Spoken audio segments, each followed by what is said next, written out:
Keluaran pasal 8. Tulah kedua, katak. Berfirmanlah Tuhan kepada Musa, "Pergilah menghadap Firaun dan katakan kepadanya, beginilah firman Tuhan, biarkanlah umatku pergi, supaya mereka beribadah kepadaku.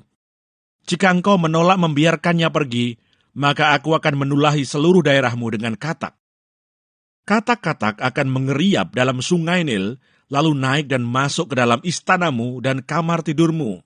Ya, sampai ke dalam tempat tidurmu, ke dalam rumah pegawai-pegawaimu dan rakyatmu, bahkan ke dalam pembakaran rotimu, serta ke dalam tempat adonanmu. Katak-katak itu akan naik memanjati engkau, memanjati rakyatmu dan segala pegawaimu." Berfirmanlah Tuhan kepada Musa, "Katakanlah kepada Harun, ulurkanlah tanganmu dengan tongkatmu ke atas sungai, ke atas selokan, dan ke atas kolam, dan buatlah katak-katak bermunculan meliputi tanah Mesir." Lalu Harun mengulurkan tangannya ke atas segala air di Mesir, maka bermunculanlah katak-katak, lalu menutupi tanah Mesir. Tetapi para ahli itu pun membuat yang demikian juga dengan ilmu-ilmu mantra mereka, sehingga mereka membuat katak-katak bermunculan meliputi tanah Mesir. Kemudian Firaun memanggil Musa dan Harun serta berkata, "Berdoalah kepada Tuhan, supaya dijauhkannya katak-katak itu daripadaku dan daripada rakyatku. Maka aku akan membiarkan bangsa itu pergi, supaya mereka mempersembahkan korban kepada Tuhan."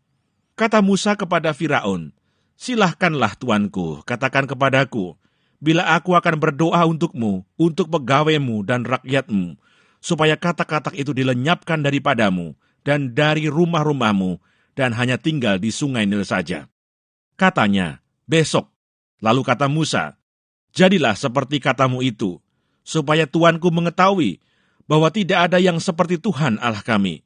Maka katak-katak itu akan dijauhkan daripadamu, dari rumah-rumahmu, dari pegawai-pegawaimu, dan dari rakyatmu, dan hanya akan tinggal di sungai Nil saja."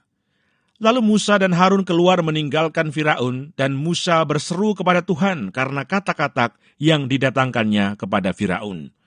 Dan Tuhan melakukan seperti yang dikatakan Musa, sehingga katak-katak itu mati lenyap dari rumah, dari halaman, dan dari ladang. Dikumpulkan oranglah bangkai-bangkainya, bertumpuk-tumpuk sehingga tanah itu berbau busuk. Tetapi ketika Firaun melihat bahwa telah terasa kelegaan, ia tetap berkeras hati dan tidak mau mendengarkan mereka keduanya, seperti yang telah difirmankan Tuhan. Tulah ketiga, nyamuk. Berfirmanlah Tuhan kepada Musa, "Katakanlah kepada Harun, ulurkanlah tongkatmu dan pukulkanlah itu ke debu tanah, maka debu itu akan menjadi nyamuk di seluruh tanah Mesir." Lalu mereka berbuat demikian.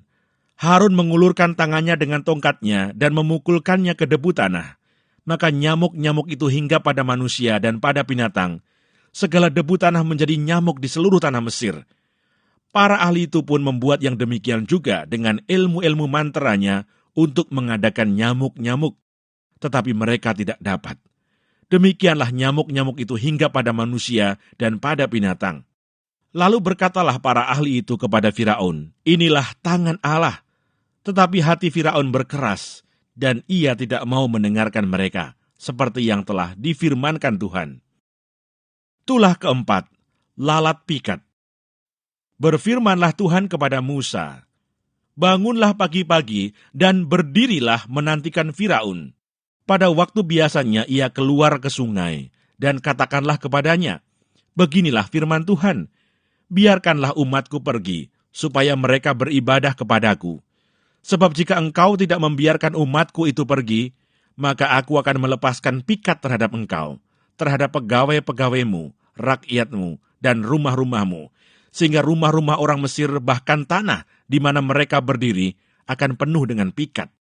Tetapi pada hari itu aku akan mengecualikan tanah Goshen di mana umatku tinggal, sehingga di sana tidak ada terdapat pikat, supaya engkau mengetahui bahwa aku Tuhan ada di negeri ini.